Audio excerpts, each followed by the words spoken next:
Ahora vamos a hablar entonces de una de las alteraciones que es cuando se produce coagulación excesiva o de forma irregular por alguna lesión. Entonces vamos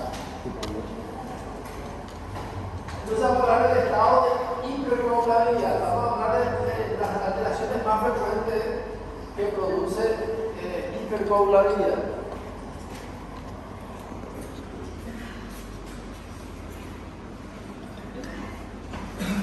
Ya dijimos que es la forma exagerada de la hemostasia que propone a trombosis y oclusión de los vasos sanguíneos.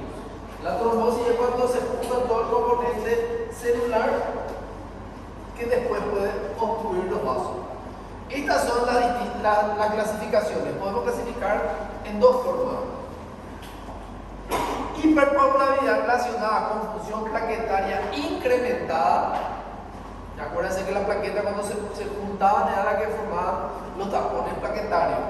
Y la otra es la hipercoagulabilidad relacionada con la actividad de la coagulación incrementada. Entonces, uno es la plaqueta y otro son los factores de la coagulación.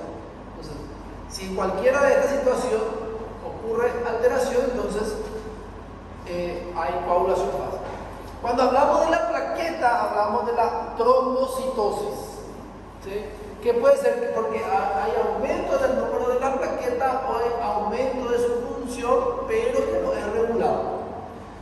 Y después, cuando hablamos de los factores de la coagulación, tenemos los trastornos heredados, los trastornos adquiridos y el síndrome antifosfolípido. Vamos a ir hablando en qué consiste cada uno.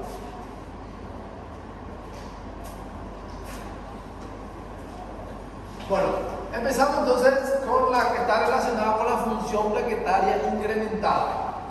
Entonces, esto ya sabemos, produce adherencia de plaqueta, formación de coágulos de plaqueta e interrupción del flujo sanguíneo. La causa son perturbaciones del flujo, lesión endotelial y mayor sensibilidad de las plaquetas a factores que producen adhesión y agregación. Las plaquetas ateroscleróticas, o sea, las placas ateroscleróticas, perturban el flujo de sangre al causar daño endotelial y promover la adherencia de plaquetas. O sea, ahí se puede entender por qué una persona que tiene aterosclerosis puede tener un infarto del corazón o un accidente cerebrovascular o una obstrucción de miembro inferior. Las placas se adhieren a la pared del vaso, liberan factores de crecimiento, promueven la provisión de músculo liso y eso lleva a la aterosclerosis.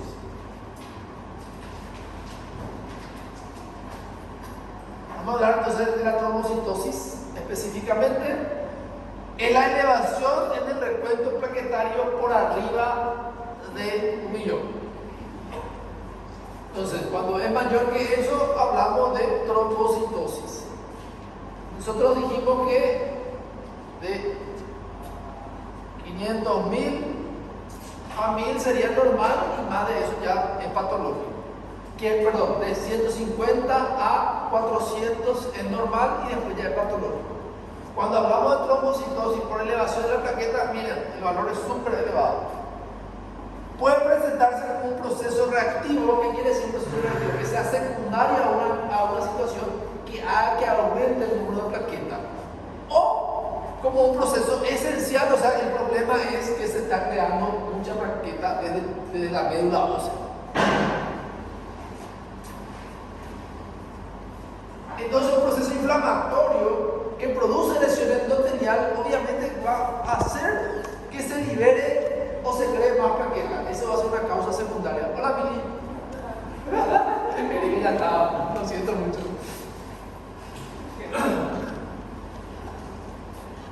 Entonces, eso va a hacer que la plaqueta se cree más para defender al organismo, entonces va a ser secundario. Ahora, si no hay una causa que lesione, entonces ahí hablamos de esencial. Entonces vamos a hablar de la etiogenia y la patogénesis de la trombocitosis.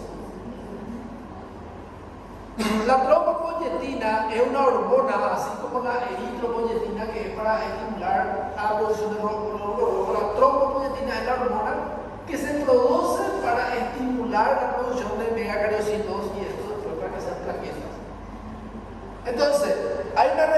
regulación de la diferenciación de megacariocitos y la formación de plaquetas.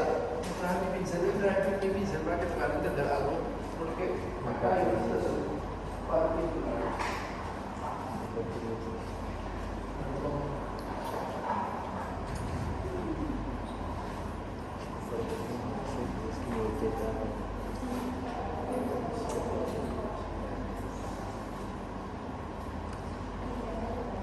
Hola, Meli.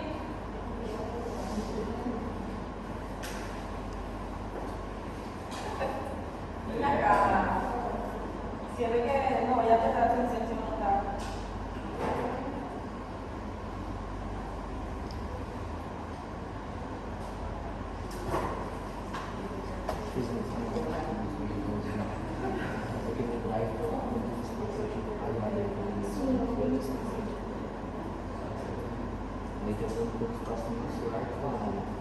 E aí, no final?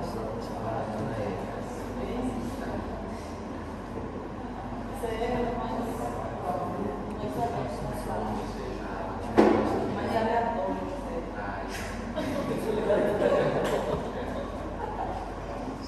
Entonces, esta hormona participa en la regulación de la diferenciación de la omega-granulocitos y también para la formación plaquetaria.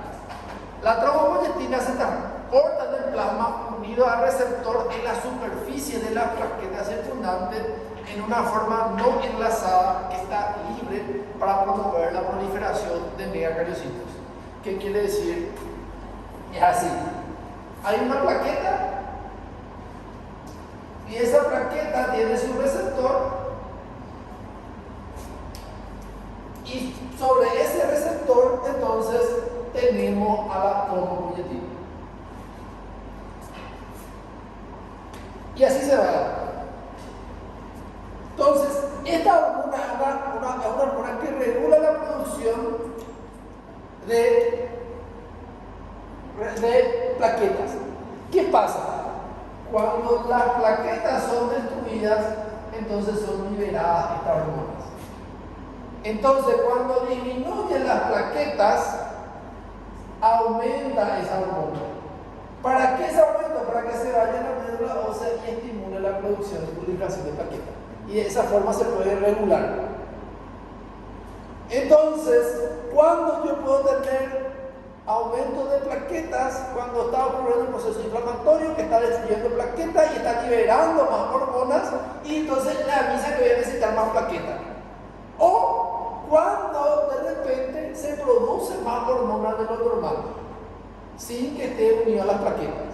Son las dos situaciones que pueden producir aumento de plaquetas por estimulación de esta hormona, para que puedan ir entendiendo la patología que vamos a ver. Entonces, la trombopoyetina se transporta en el plasma unida al receptor en la superficie de las plaquetas circulantes y en una forma no enlazada que está libre para promover la proliferación de megacariocitos.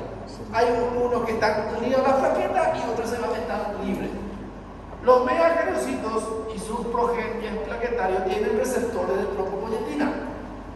Cuando el receptor plaquetario baja, más trombopoyetina no unida está disponible para la estimulación, la proliferación de megacariocitos.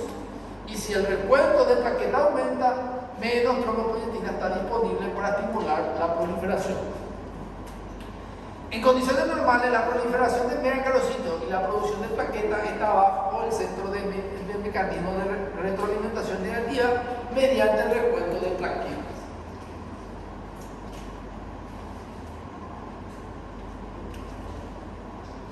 La causa más común de trombocitosis es secundaria, es un estado de enfermedad que estimula la producción del trombopoyetina. Entonces, como cualquier cosa puede lesionar el organismo y puede entonces estimular a que se necesite plaquetas, entonces la gran mayoría de las veces aumenta la plaqueta por situaciones secundarias. Sin embargo, el recuento plaquetario pocas veces alcanza el 1 millón.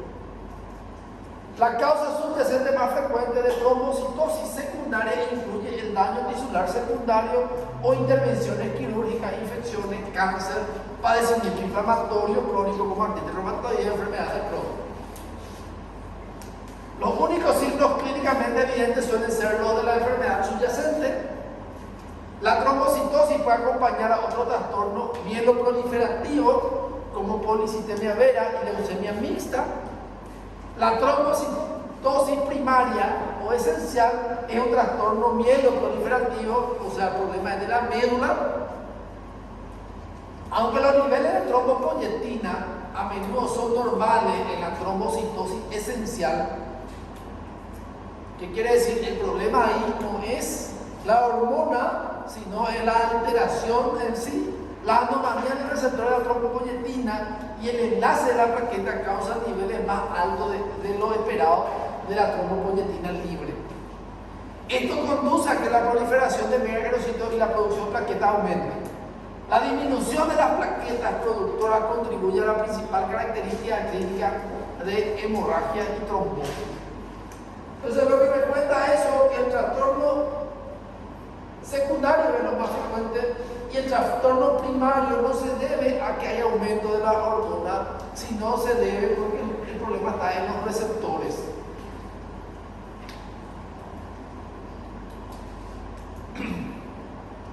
Entonces, la formación de trombos debido a la activación del sistema de coagulación, que es el segundo, puede ser un trastorno primario, entonces es genético, o sea, la persona ya nace con esa alteración, o secundario adquirido, que quiere decir, hubo algo que produjo la alteración y entonces manifestó la enfermedad. Afectan los componentes de la coagulación del proceso de coagulación de la sangre, produciendo incremento en los factores procoagulantes. Acuérdense que en la sangre nosotros tenemos factores procoagulantes y factores anticoagulantes. Como su nombre dice, el factor procoagulante promueve la coagulación. ¿Sí? Cuando está aumentado, aumenta la coagulación. Cuando está disminuido, favorece al sangrado. Por eso que tiene que tener un rango normal. Cuando hablamos de factor anticoagulante, es aquella situación que hace que no se coagule. Entonces, si aumenta, va a haber mayor sangrado. Y si disminuye, va a haber mayor coagulación. ¿Sí? Esa situación tienen que saber bien qué es lo que ocurre. Por eso, no es que nosotros no tenemos factor de coagulación ni de anticoagulación. Tenemos que tener un valor estándar donde se pueda autorregular y entonces no hay coagulación ni sangrado.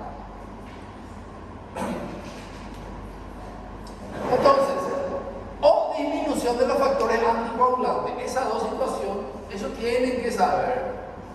Nosotros antes nos poníamos así en el pizarrón. Prueba de examen. Cuando te ponías así de tres.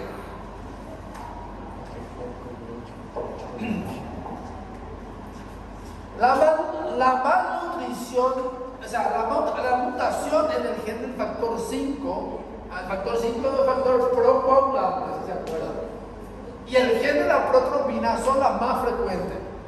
Cerca del 2 al 15% de las personas caucásicas portan una mutación específica del factor 5 o mutación del Lewy. En las personas con defecto heredado en el factor 5, la proteína C no puede inactivar el factor mutante. El efecto predispone a la trombosis. ¿Sí? La frecuencia de la mutación puede ser de hasta 60% entre las personas con trombosis venosa profunda recurrente. ¿Esto qué me quiere decir? Que una persona que tenga coagulación, así de la nada, y no tenga ninguna lesión, yo tengo que buscar si no hay una mutación del factor 5, si no hay alteración de la proteína C. ¿Y en quiénes se ve más eso? En personas que tienen trombosis venosa. ¿Sí?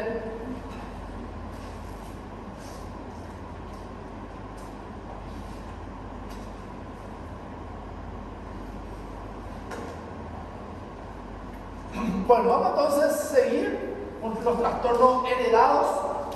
Un simple cambio del nucleótido del gen de la protrombina que afecta al 1 al 2% de la población se relaciona con altos niveles de protrombina y un incremento de casi el triple de la trombosis venosa. O sea, la protrombina también está dentro de la familia que puede aumentar la coagulación cuando está alterada. Los menos frecuentes carecen de antitrombina 3 y proteína C y proteína S. Otros defectos que producen concentraciones circulatorias altas de la homociteína O sea, el aumento de homocisteína, entonces es un factor procoagulante también, que predispone a trombosis venosa y arterial al activar las plaquetas y alterar los mecanismos antitrombóticos. Entonces, cuando hablamos de la homocisteína, hay más tanto la trombosis venosa como la arterial son frecuentes. ¿Y por qué? Porque afectan al factor de la coagulación y también afectan a las plaquetas. Ahora vamos a hablar de los trastornos adquiridos. Por ejemplo, éstasis venosa por reposo prolongado en cama.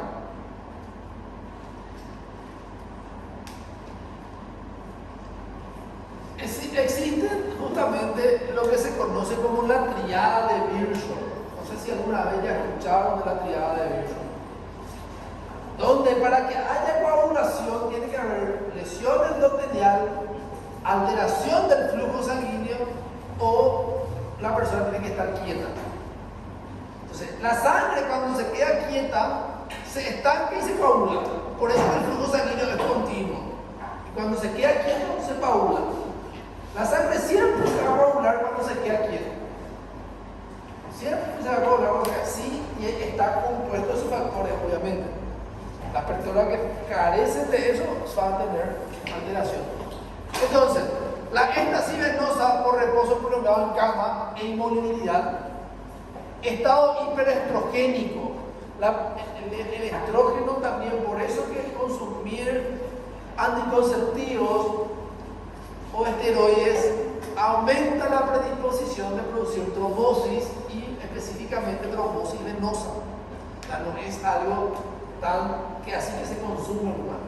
Y con la famosa pastilla del día después, esa es una bomba que destruye mucho más el organismo, porque es una bomba de hormona que es procoagulante hasta no poder más, es muy dañino. Por eso que tiene que ser el consumo de estrógeno, tiene que ser guiado por un médico. Y ni hablar de la testosterona que se utiliza para la parte de la actividad física de musculación. Es otra situación grave también. Entonces, el tabaquismo y la obesidad, en realidad no hay razones que se desconocen, como dice así. En realidad el tabaquismo y la obesidad son situaciones proinflamatorias que producen daño del endotelio. Entonces, cuando se produce daño del endotelio se puede entender que afecta entonces a la homeostasis. La éstasis del flujo sanguíneo causa acumulación de factores de coagulación activados y plaqueta y evita su interacción con inhibidores. El flujo lento y perpetuado es una etiología común de trombosis venosa en personas inmovilizadas o postoperadas. Por eso que los postoperados reciben heparina de forma profiláctica, que era, si se acuerdan, era un anticoagulante. Justamente para que no, como va a estar quieto mucho tiempo, entonces para que no produzca trombosis. Es importante asegurarse de que personas con enfermedad inflamatoria intestinal, inflamación, tratamiento, hospitalización, insuficiencia de vitamina B12 y folato y empleo de catéteres intravenosos pueden favorecer para eso. El tema del déficit de vitamina B12 es porque la vitamina B12 hace que disminuya la homocisteína. Cuando tenés déficit de vitamina B12 puede aumentar la homocisteína, por ese motivo es. Y ya hablamos que el aumento de homocisteína produce coagulación porque afecta a las plaquetas y también el factor de la coagulación.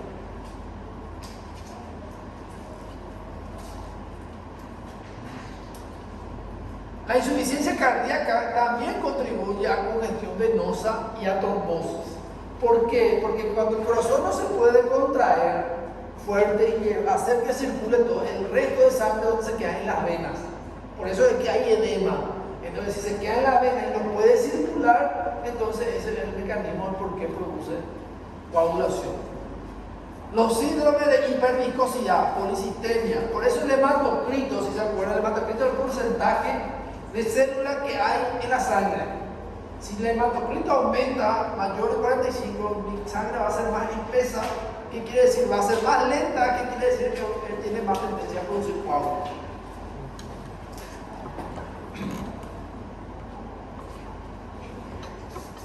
Los factores de coagulación se incrementan también durante el embarazo normal, ¿verdad? Por muchos mecanismos hormonales. Estos cambios, junto con la actividad limitada durante el puerperio, o sea, después del parto, predispone a trombosis venosa. Por eso que es un estadio débil de la mujer, y por eso hoy en día se propone que la mujer agarre y pueda movilizarse lo más rápido posible por el riesgo de trombosis. Porque anteriormente se quedaban acostadas y cosas así porque pensaban que producía más daño. Hoy se sabe que es más peligroso. La septicemia. La septicemia, que es una infección generalizada, y la infección es igual a proceso inflamatorio la gran mayoría de las veces. Y si produce inflamación, en todo el cuerpo está produciendo lesión endotelial, porque por ahí están pasando las bacterias. Si produce lesión endotelial, entonces se entiende por qué pueden ocurrir coagulaciones cuando hay sepsis. Muchas células tumorales liberan moléculas de factor tisular que, junto con el incremento de la inmovilidad y la septicemia que se observa en personas con enfermedad maligna, contribuyen a la trombosis en estas personas.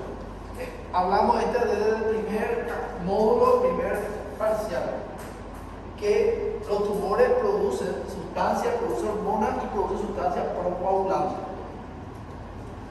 Y no caso das mulheres que têm trombofilia gestacional?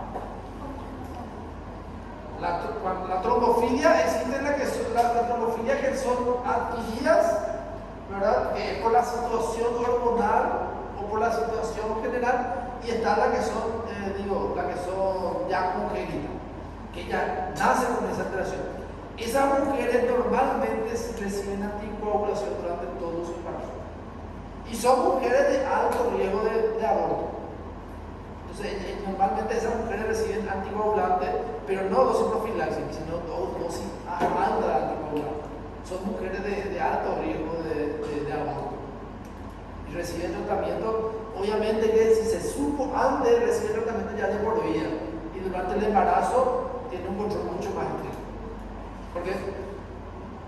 Porque al darle anticoagulante puede llevarlo también hacia el otro extremo, a que sangre. Entonces, por eso hay que cuidar esa situación. Ese es un manejo multidisciplinario, ¿verdad? Se maneja con el hematólogo y el ginecólogo. Y a veces más especialistas si hay alguna alteración de la hormona. Después está el síndrome antifosfolípido. Esto tienen que ustedes, si hacen la parte clínica, tienen que saber, si hacen la parte ginecológica, tienen que saber.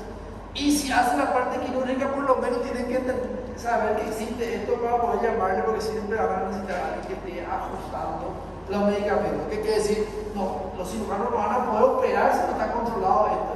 Y probablemente ni puedan operar así ni si esté controlado. Entonces, es algo que a ustedes en su carrera les va a servir mucho entender el concepto. Entonces, el síndrome antifosfolípido es una situación autoinmune. Se relaciona con anticuerpos, sobre todo inmunoglobulinas G, dirigidos contra fosfolípidos de enlace a proteínas cuyo resultado es aumento de la actividad de la coagulación. Por eso se llama síndrome antifosfolípido. Característica común: produce trombosis venosa y arterial, puede presentar pérdidas fetales recurrentes y trombocitopenia. Por eso es que siempre se pregunta a la mujer si tuvo aborto, y si el aborto fue espontáneo o si fue provocado, porque el aborto espontáneo antes de las 10 semanas de gestación, o sea, en el primer trimestre, está muy relacionado con, después de las 10 semanas, o sea, en el segundo trimestre, está muy relacionado al síndrome antifosfolípido. Está perdiendo porque tiene un síndrome antifosfolípido. ¿Qué quiere decir? Se está produciendo trastorno de la coagulación en el periodo del embarazo, o sea, el periodo de la gestación, y entonces pierde por ese mecanismo. Puede ser primario, que se presenta aislado con signos de hipercoagulabilidad, o secundario relacionado con lupus eritematoso sistémico o otra enfermedad. ¿Qué quiere decir? El síndrome antifosfolípido puede ser el único síndrome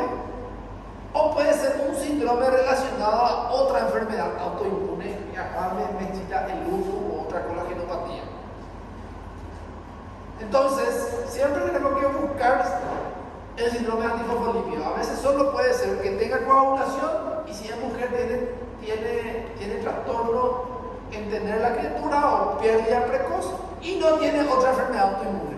Ese es el primario. El secundario es que tiene una enfermedad autoinmune que produce esta alteración. Por eso que ante un síndrome antifosfolípido siempre tengo que buscar una situación inmunológica si está acompañando. Y si tengo una situación inmunológica, tengo que buscar si esta persona no tiene síndrome antifosfolípido. ¿Por qué? Porque esta persona, como le estoy explicando a la compañera, esta persona tiene tendencia a producir coágulos y tienen que ser anticoagulados normalmente de por vida si tiene síndrome antifosfolípido. Toda la vida tiene que recibir anticoagulación. Si no, va a producir trombos y va a morir por alteraciones trombóticas. Infarto, derrame, arteriopatía, incluso intestinal, en toda la economía.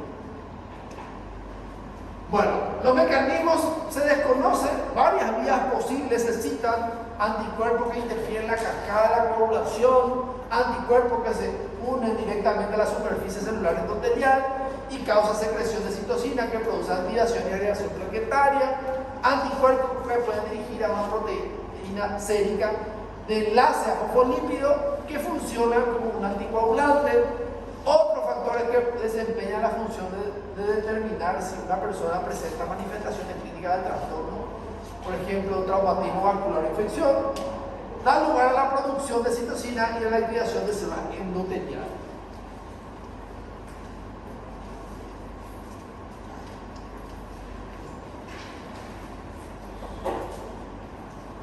Y ahora vamos a hablar del otro mecanismo, de la otra cara de la moneda, los trastornos hemorrágicos. Siempre hay que tener en cuenta la misma forma también. El problema de la plaqueta o son los factores de la coagulación. Las dos situaciones pueden producir hemorragia. ¿Sí? Entonces, acá podemos clasificar en tres condiciones. Cuando hablamos acá de hemorragia relacionada con trastornos vasculares, y acá le ponemos la coagulación intravascular diseminada, esta es una patología muy específica porque acá no solo produce coagulación, puede producir sangrado. Sangrado, lo primero que ocurre en la coagulación intravascular diseminada es aumento de coágulos de nueva parte del cuerpo. Y como se consumen todos los factores de la coagulación, después desaparece eso y comienza a haber sangrado. Es una situación catastrófica de alta mortalidad y la gran mayoría de las veces suele ser secundario a cuadros infecciosos o traumáticos o de quemadura, o sea, situaciones que ponen en estrés al organismo, situaciones de alta mortalidad. Vamos a ir hablando más adelante. La hemorragia relacionada con trastornos plaquetarios y la hemorragia con insuficiencia de factor de coagulación. La hemorragia relacionada con trastornos plaquetarios tenemos la trombocitopenia, que es a diferencia de la trombocitosis, o una función plaquetaria deteriorada. ¿Qué quiere decir? Tenemos la cantidad normal de plaquetas, pero no trabaja. La misma cosa los alumnos que están acá. Son alumnos, pero no entran en la clase. No, sí, están deteriorados esos alumnos. Después, la hemorragia relacionada con la insuficiencia de factor de la coagulación. Ahí tenemos los trastornos heredados y los trastornos adquiridos.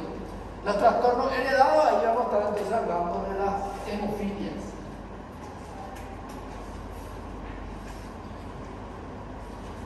Entonces, son trastornos hemorrágicos que pueden deberse al efecto de algunos de los factores que contribuyen a la hemostasia.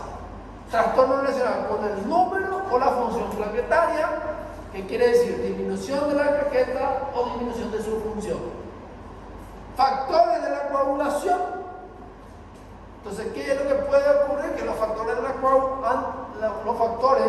procoagulantes están aumentados y los anticoagulantes están disminuidos. Y integridad de los vasos sanguíneos. Y ahí hablamos de la coagulación intravascular y seminal.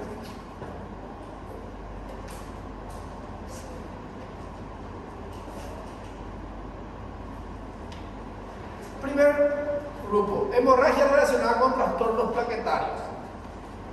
Refleja una disminución de la cantidad de plaquetas secundaria a la producción reducida, destrucción incrementada o función deteriorada. La misma cosa que cuando aumenta la plaqueta, solo que normalmente esto ocurre ya en etapa más avanzada de un cuadro inflamatorio.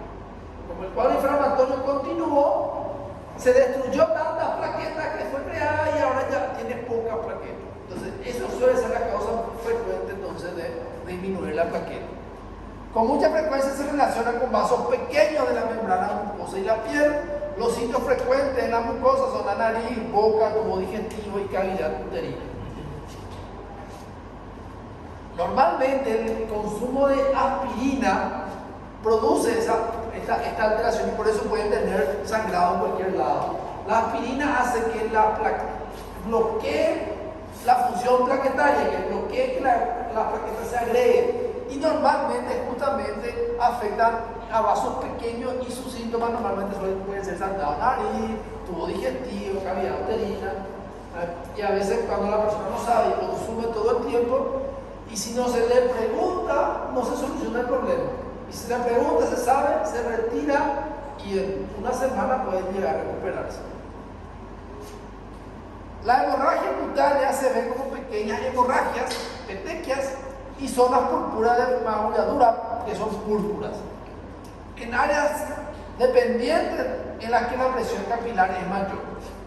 Las petequias se ven casi exclusivamente en el padecimiento de insuficiencia plaquetaria y no en la disfunción. La hemorragia de vasos intracraneales es un peligro raro con agotamiento plaquetario grave. ¿Qué quiere decir? Para que ocurra sangrado dentro del cerebro porque las plaquetas están bajas o deterioradas, ya es un estadio muy grave. De hecho, que cuando eso ocurre, el pronóstico de la persona ya es grave. Ocurrió en la época de dengue, es una complicación extremadamente rara, ¿verdad?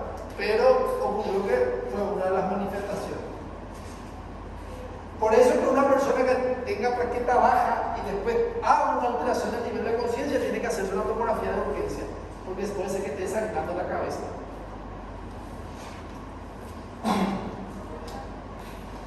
Entonces, la trombocitopenia es una reducción del número de plaquetas circulantes menor a 150.000. Entre mayor sea la disminución del recuento de plaquetas, mayor será el riesgo de hemorragia. La situación crítica de disminución de plaquetas es por debajo de 50.000.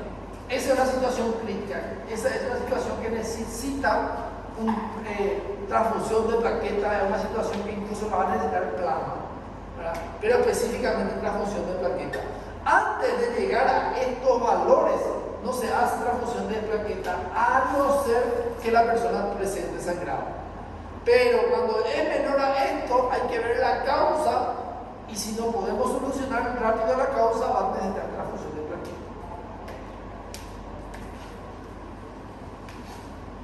Entre mayor sea la disminución, entonces el riesgo es mayor también. Puede ser consecuencia del descenso de la producción de plaquetas, aumento de secuestro de plaquetas en los vasos o reducción de la supervivencia de las plaquetas.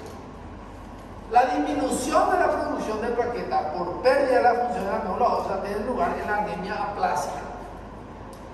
El reemplazo de médula ósea por células malignas, por la leucemia, por ejemplo, donde hay mayor crecimiento de células blancas, entonces reemplazan a las plaquetas.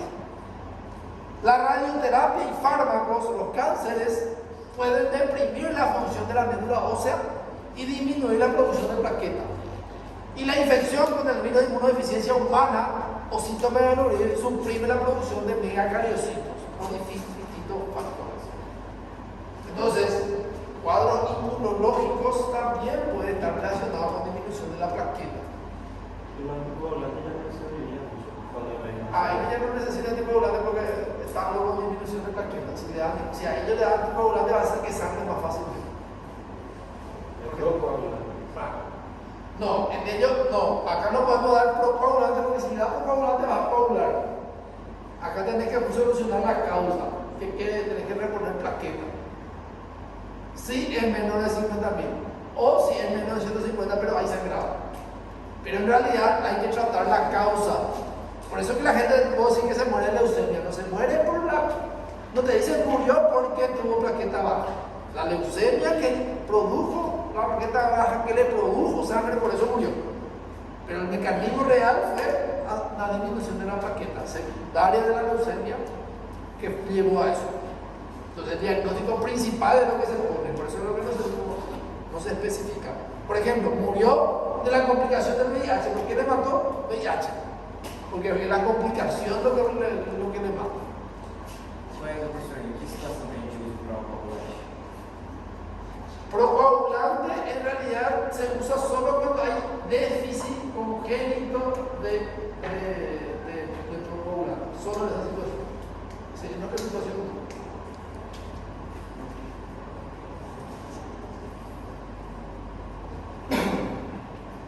El vaso normalmente secuestra el 30 a 40% de la plaqueta antes de liberar a la circulación. La proporción puede ser de hasta 90% cuando se agranda en la esplenomegalia.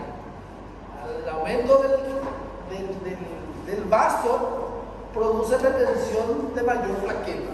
La función del vaso es que las células sanguíneas, glóbulos rojos y la plaqueta pasen por ahí, y si son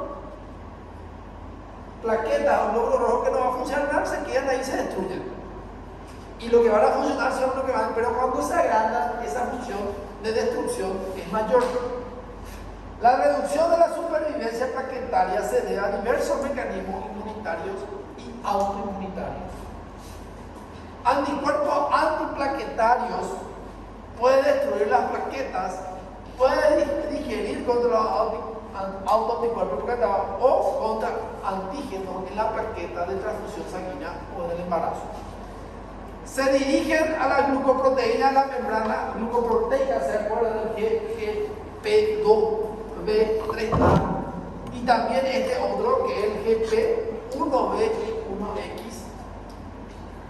La destrucción no inmunitaria de plaqueta es consecuencia de lesión mecánica por válvulas cardíacas protésicas o hipertensión maligna que estrechan vasos pequeños. Entonces, se puede ver que cuando la persona tiene cardiopatía valvular, puede también hacer que las plaquetas se activen. ¿Se acuerdan que al principio las plaquetas eran discos que no se activaban, no mostraban las espinas? Pero cuando se adhiere a cierta sustancia, comienza a mostrar su espina y ahí también comienza la agregación. Entonces, cuando hay alteración de la válvula del corazón, si está más pequeña, el flujo va a aumentar, entonces el choque va a ser mayor y la lesión entonces va a activar.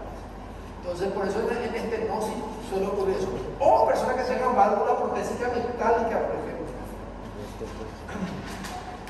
En la coagulación intravascular diseminada aguda o púrpura trombocitopénica trombótica, el consumo excesivo de plaqueta da lugar también a insuficiencia.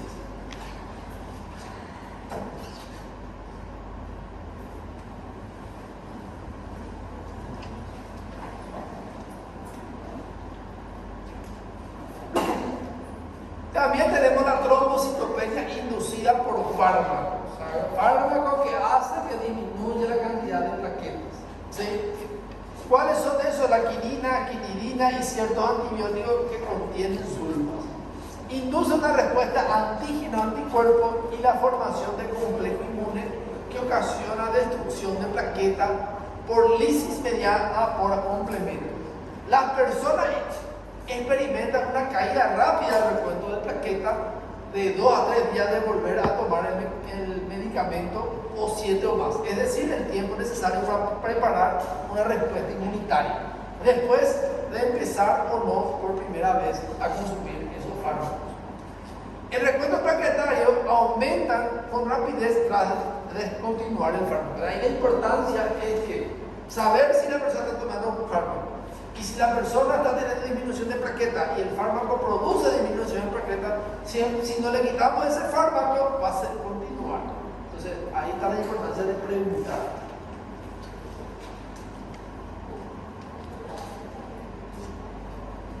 Entonces, estos son los distintos fármacos. Acá pueden ver los distintos fármacos que pueden producir, entonces, disminución de la plaqueta. Puede ocurrir interferencia con la producción o función plaquetaria o puede producir interferencia con los factores de la coagulación. Esto altera la función plaquetaria y la plaqueta y este es el factor de la coagulación. Entonces esto puede llegar a producir sangrado. Entonces, ¿cuáles son estos fármacos? La acetazolamida se utiliza mucho en los pacientes que tienen hipertensión intracraneana benigna o que tienen una enfermedad que se conoce como pseudotumor cerebri, donde hay un aumento de la presión intracraneana. Entonces, esto actúa como una bomba que elimina el líquido del sistema nervioso, ¿verdad? De los ventrículos del sistema nervioso. Antimetabólicos y fármacos anticánceres, antibióticos como la penicilina y las cefalosporinas, el ácido acetilsalicílico, que ya habíamos hablado, la carbamazepina, que es un anticonvulsivante y también un antineurítico, el clofhidrato, la colchicina, que se utiliza para las gotas, el dipridamol, que es un analgésico, diuréticos tiacídicos, sales de oro, heparina. La heparina produce disminución también de la plaqueta. Acuérdense que la heparina es anticoagulante, pero hay personas que desarrollan una situación inmunológica y actúan a nivel de la plaqueta y hasta también que disminuye la plaqueta. Pero la heparina no es antiagregante, es anticoagulante, pero puede producir alteración de la función plaquetaria como un mecanismo no primario. Los AINES, los analgésicos, derivados de quinidina y hidroxicloroquina, que se utiliza mucho. La hidroxicloroquina se utiliza mucho en la artritis reumatoidea o como quimioterápico. Y la sulfonamida. Después, la que interfiere con los factores de la coagulación, la amiodarona. La amiodarona es un anticoagulante que se utiliza normalmente con pacientes con insuficiencia cardíaca y fibrilación auricular, por ejemplo. Los esteroides anabólicos, la warfarina, la heparina, y si pueden, miren, la heparina produce alteración tanto de las plaquetas como de los factores de la coagulación. Disminución de la concentración de vitamina K, antibióticos y clofhidrato.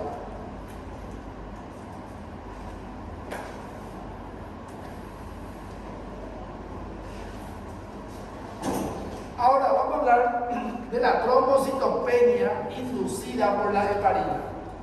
La trombocitopenia inducida por la heparina no es una manifestación común, es una manifestación y normalmente tiene mecanismos autoinmunes. Se ve en el 10% de las personas tratadas con heparina. ¿Qué quiere decir? Hay que conocer porque muchas personas van a utilizar heparina y de 10 personas que utilizan heparina, uno va a tener esa manifestación, por eso que hay que conocer. Es transitoria leve en 2 a 5 días de empezar el fármaco. Después de 2 a 5 días de haber iniciado, se debe a una reacción inmunitaria dirigida contra el complejo de la heparina y el factor plaquetario 4, un componente normal de la coágulos plaqueta que se une con firmeza a la heparina.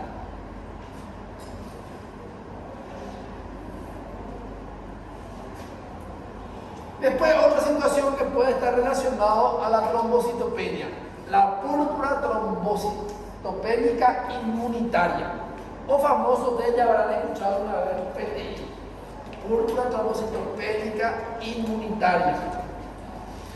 ¿Qué es lo que dice? Es una enfermedad autoinmunitaria que causa formación de anticuerpos plaquetarios y destrucción excesiva de las plaquetas. Puede tener lugar en ausencia de cualquier factor de riesgo conocido. ¿Qué quiere decir? Puede manifestarse como una enfermedad primaria sin otra enfermedad.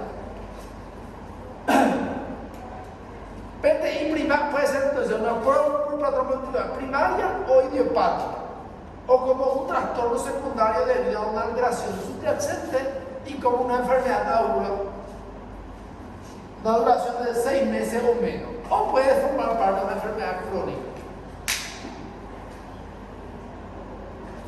Algunas formas secundarias se relacionan con el síndrome de inmunodeficiencia adquirida en el SIDA o enfermedad inmunológica como lupus, también el síndrome de antifosfolípido que ya estuvimos hablando, la leucemia linfocítica crónica, el linfoma, hepatitis C y medicamentos como heparina y quinidina. Un trastorno de púrpura trombocitopenia inmunitaria aguda ocurre en niños pequeños de 5 años de edad y por lo general sigue una infección viral. Entonces, si viene una criatura con disminución de la plaqueta y se piensa que la causa es una púrpura trombocitopénica inmunitaria, normalmente es porque tuvo una infección viral previa, que es la que produce ese mecanismo. ¿Y cuál es su característica? El inicio es repentino de petequia, comienza a tener como pequeñas manchitas pequeñas y púrpuras, y suele ser trastorno autolimitado que no requiere de tratamiento. Entonces, en la criatura el pronóstico puede ser bueno si está relacionado a un cuadro infeccioso. La mayoría de niños se recuperan en poca hora. La PTI primaria a menudo es un trastorno crónico en el adulto con un inicio insidioso que pocas veces sigue a una infección.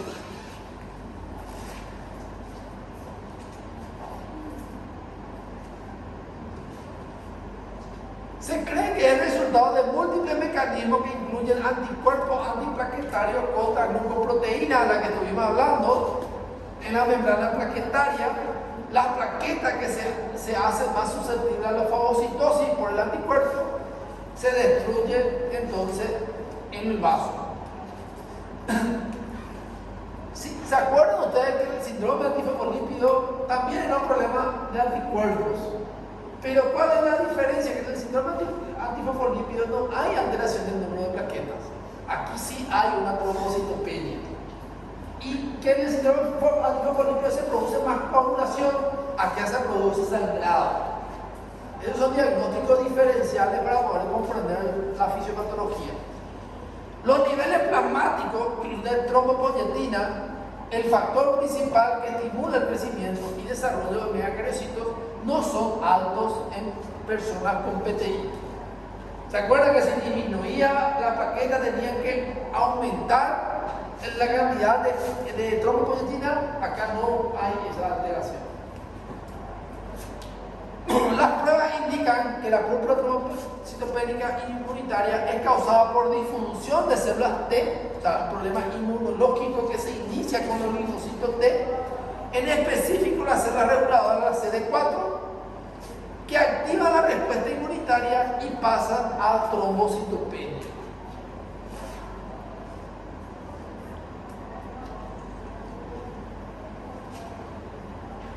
Ahora tenemos otra situación que es más grave. La púrpura trombocitopénica idiopática puede ser una situación grave o puede ser una situación leve. Pero la púrpura trombocitopénica trombótica es una enfermedad grave desde el inicio.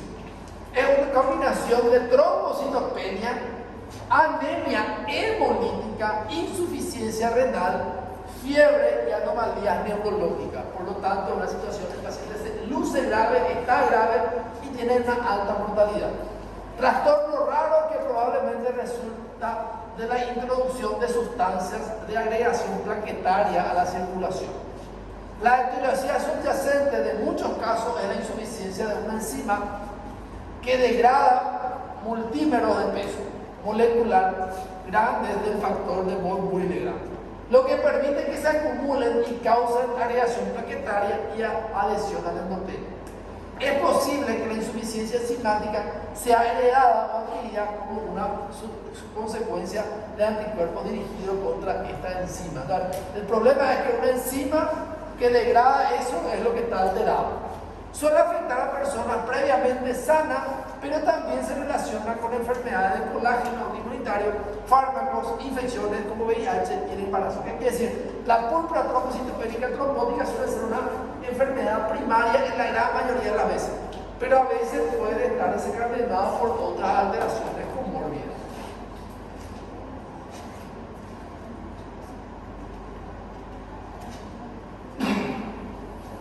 El trastorno es similar a lo que vamos a ver en la coagulopatía intravascular diseminada, solo que la coagulopatía intravascular diseminada no es una enfermedad autoinmune en la gran mayoría de las veces, es una situación de una patología secundaria, a diferencia de lo que es la púrpura trombocitopénica trombótica.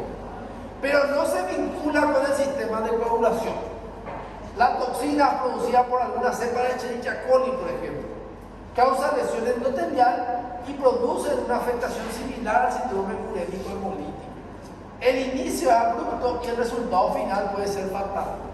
La oclusión vascular diseminada se debe a trombos en arterias capilares de glucosa, incluido corazón, cerebro y riñón. La eritrocitosis se fragmenta conforme circula por los vasos parcialmente ocluidos, lo que ocasiona anemia y ictericia.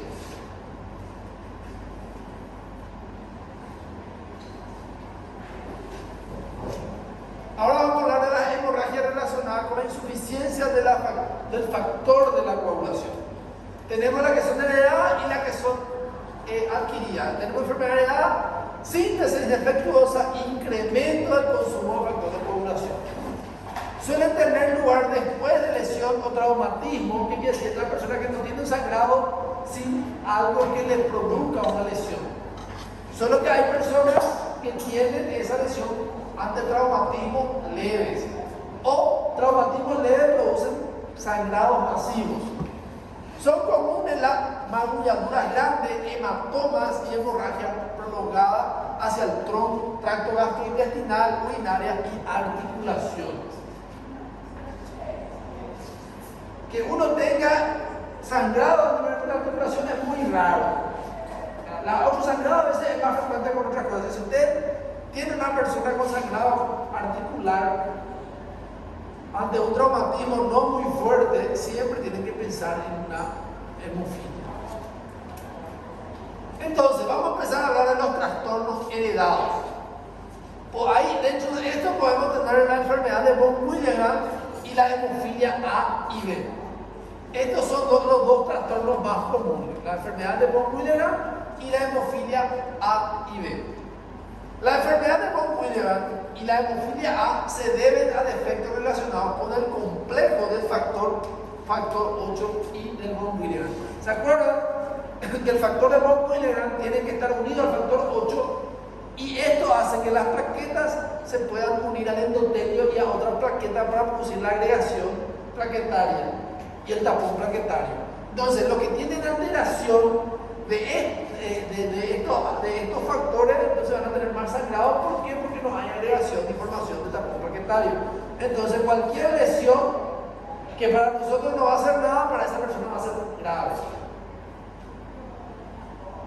El hígado y las células endoteliales producen las proteínas coagulantes de la proporción funcional del factor 8. Los factores 8 y el factor de von Willebrand, que se sintetizan por separado, entran junto al plasma y circulan en él como una unidad que promueve la coagulación y la adhesión plaquetaria a la pared del vaso.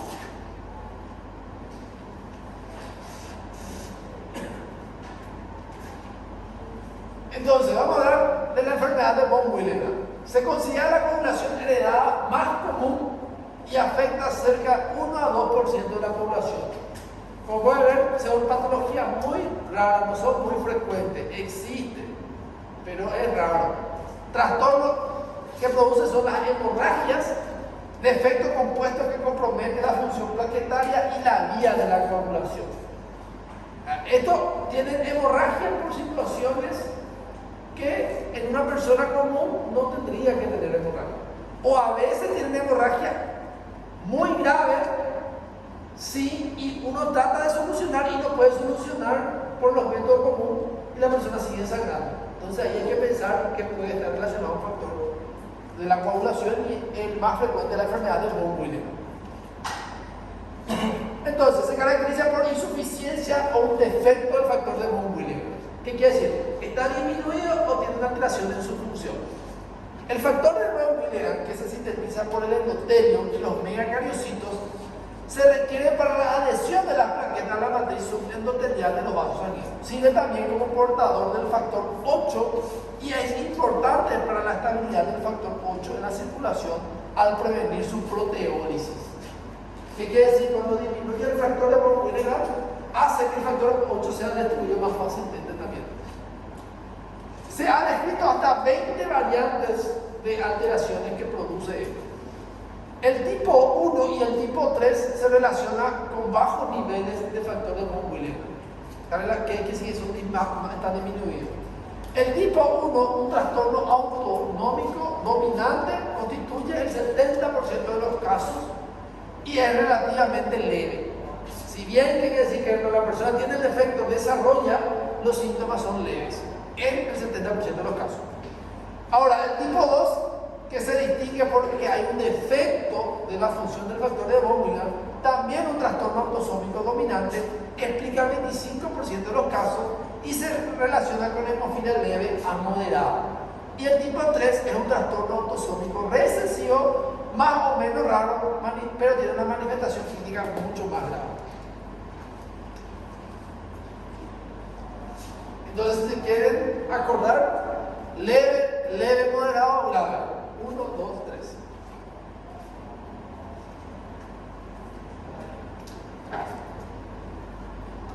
Bueno, vamos a hablar ahora del segundo trastorno también de frecuencia, la hemofilia A. En la hemofilia A, ¿qué es lo que pasa? Hay insuficiencia del factor 8. En el von Willebrand es su mismo factor. En la hemofilia tipo A es el factor 8. Afecta 1 de cada 5.000 nacidos vivos varones. ¿Qué quiere decir? Una enfermedad de varones. ¿Sí?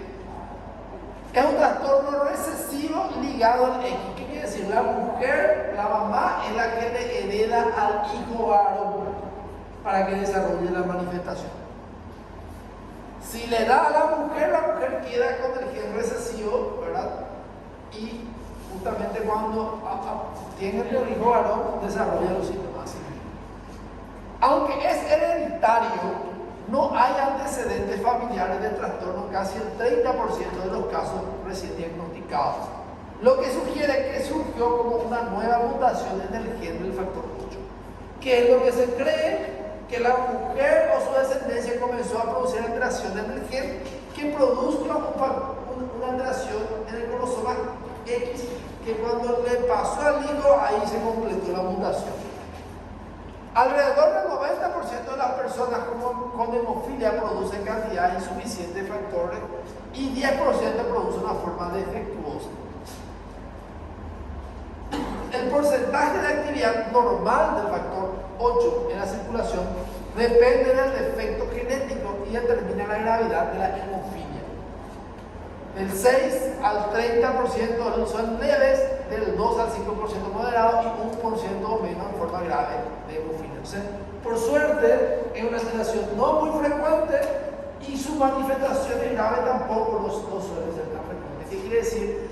La gran mayoría de los que tienen hemofilia tienen sufrimiento por el que tiene sangrados y cosas así, pero puede llevar una larga vida con algunos cuidados. En la forma leve o moderada, la hemorragia no suele presentarse a menos que haya una lesión local o traumatismo con intervención quirúrgica o procedimiento dental. Es posible que el trastorno leve no se detecte en la infancia y se detecte por algún procedimiento médico o cosas así. En la hemofilia grave, la hemorragia casi siempre ocurre en la infancia. Por ejemplo, puede advertirse en el momento de la circuncisión, es espontánea, grave y a menudo se presenta varias veces al mes. Entonces, ¿qué quiere decir? Que en personas adultas que tienen hemofilia normalmente van a llegar a ser una hemofilia leve a moderada. Y que en los niños sí ya se tiene antecedentes cuando tienen hemofilia severa y ya se sabe que es. O sea, si ustedes van a ver niños, probablemente en niños van a ver la afectación muy grave. Cuando ustedes ven adultos, raro es que vean afectaciones muy graves. Normalmente son pacientes que tienen deformaciones articulares porque tienen microlesiones crónicas. Entonces sus articulaciones tienen todo alterado. Así como los que tienen artritis son los que son articulaciones grandes las que ya tienen alterado. Y después tenemos la hemofilia tipo B. En este caso el factor insuficiente no es el 8 sino es el 9. Clínicamente es el mismo, se manifiesta de la misma forma, solo que laboratorialmente el problema del factor 10 que está alterado, está disminuido o insuficiente. Ocurre en alrededor de 1 de cada 20.000 personas, lo que implica 15% de personas con hemofilia. Es genética y clínicamente similar a la hemofilia.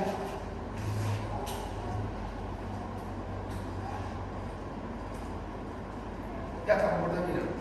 Vamos a descansar 15 minutos, después continuamos con la clase. También lo trabajo bajo. También igualito.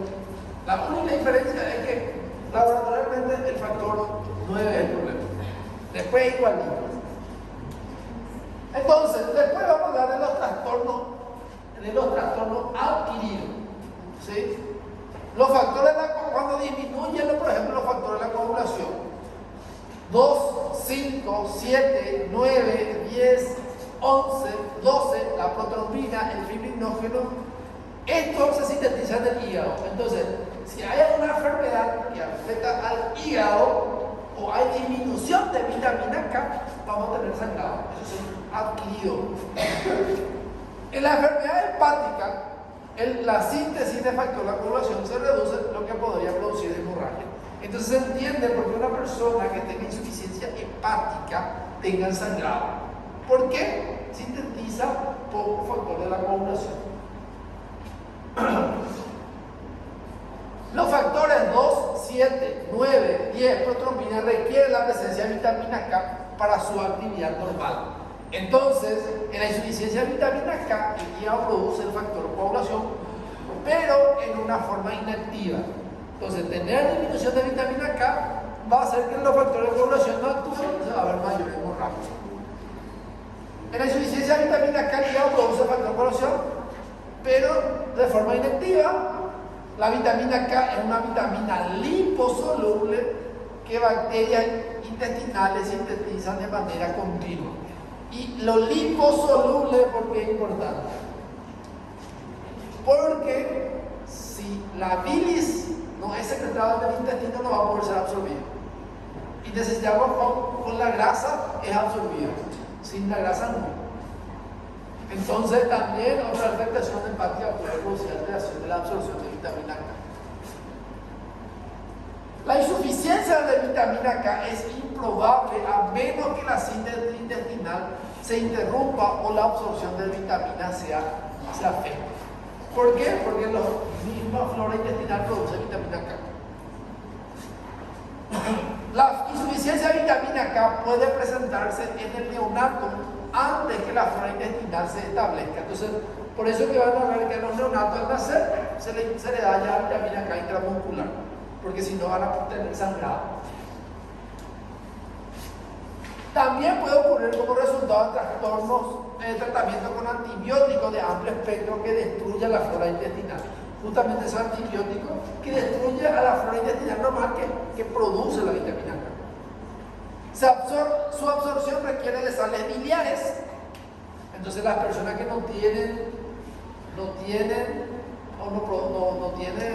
tienen problemas intestinales y no se produce adecuadamente la bilis, también van a tener ese problema.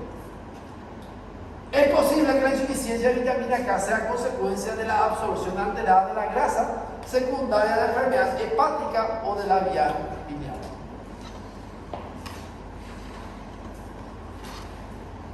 ¿Cuál diapositiva?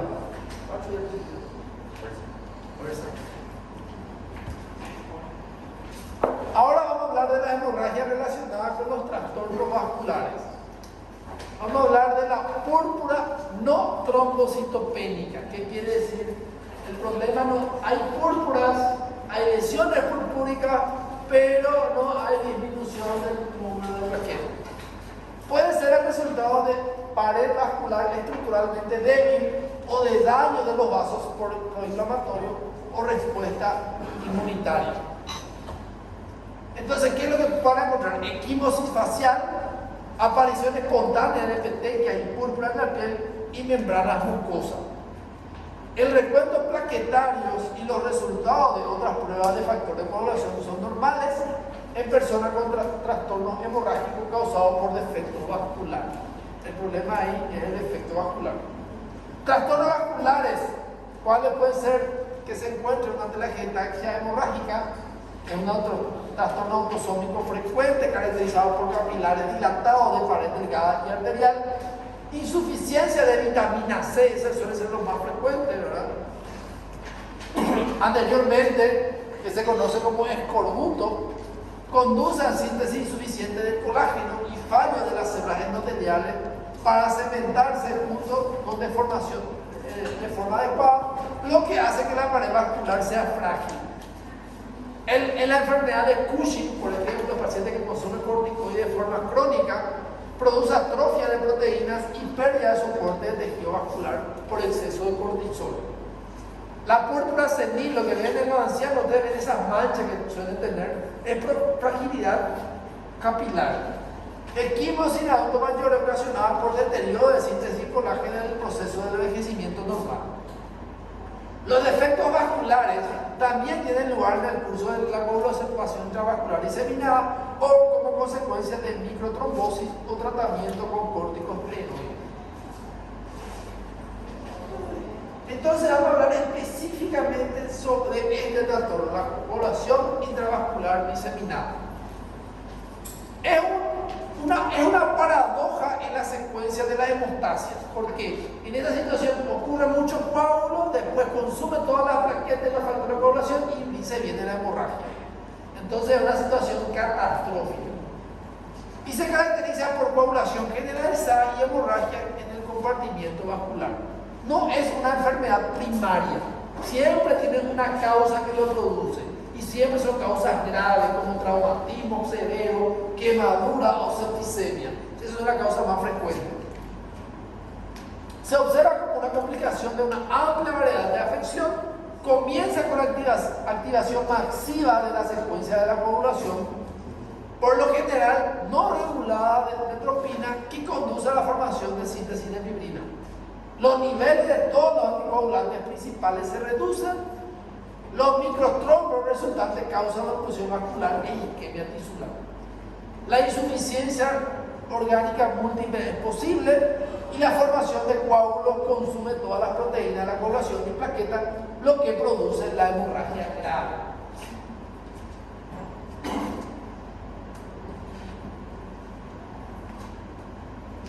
Puede iniciar por la activación de la vía intrínseca, de la vía extrínseca o de ambos.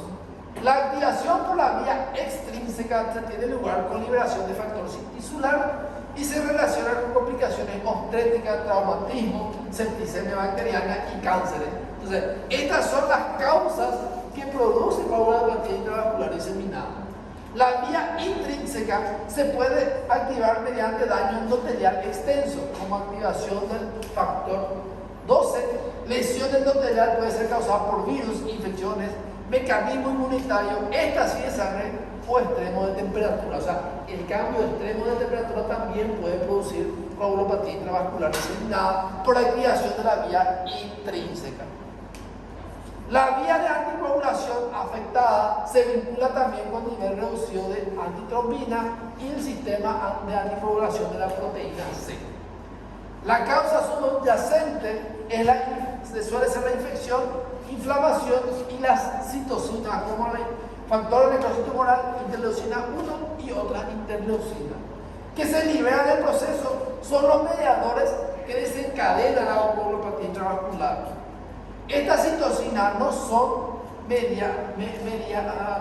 por inflamación, sino también pueden incrementar la expresión de factores tisulares en las células endoteliales y de modo simultáneo disminuir la expresión de trombina. La trombomodulina es una glucoproteína presente en la membrana celular de las células endoteliales. Se une a la trombina y actúa con un mecanismo regulador adicional en la coagulación. Padecimientos clínicos comunes que pueden causar trastornos obstétricos del 50%, traumatismo, shock, septicemia y enfermedades malignas son las que más están relacionadas.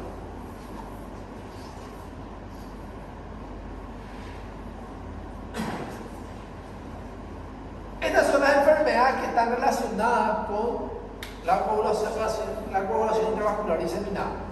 Padecimientos obstétricos, desprendimientos de placenta, el síndrome de feto muerto, preeclampsia y eclampsia, embolia de líquido amniótico, traumatismo e intervenciones quirúrgicas, por ejemplo, las quemaduras, traumatismo masivo, circulación extracorpórea relacionada con intervenciones quirúrgicas, mordeduras de serpiente, golpe de calor, padecimientos hemorrágicos, reacciones a transfusión sanguínea, infecciones bacterianas agudas, por ejemplo, la meningitis meningocócica está muy relacionada con la coagulopatía intravascular diseminada, infecciones virales agudas, infecciones por riqueza que produce fiebre, mancha de las montañas rocosas, infecciones parasitarias como el paludismo, los cánceres y especialmente los cánceres que provocan metástasis y la leucemia.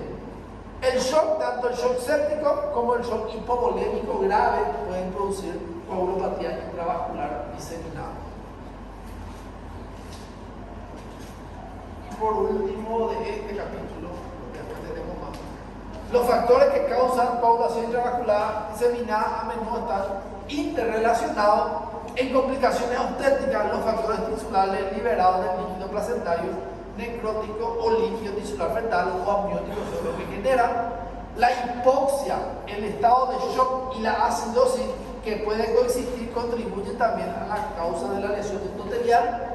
La infección por bacterias gram negativa dan como resultado liberación de endotoxina que activa la vía extrínseca por liberación del factor celular y la vía intrínseca por daño endotelial, y la endotoxina inhiben también la actividad de las proteínas. Entonces, la coagulación intravascular diseminada es una situación grave y relacionada a una patología, no es primaria, puede activarse tanto por la vía intrínseca como por la vía extrínseca y comienza a ocurrir coagulación en toda parte del organismo y después se viene la hemorragia.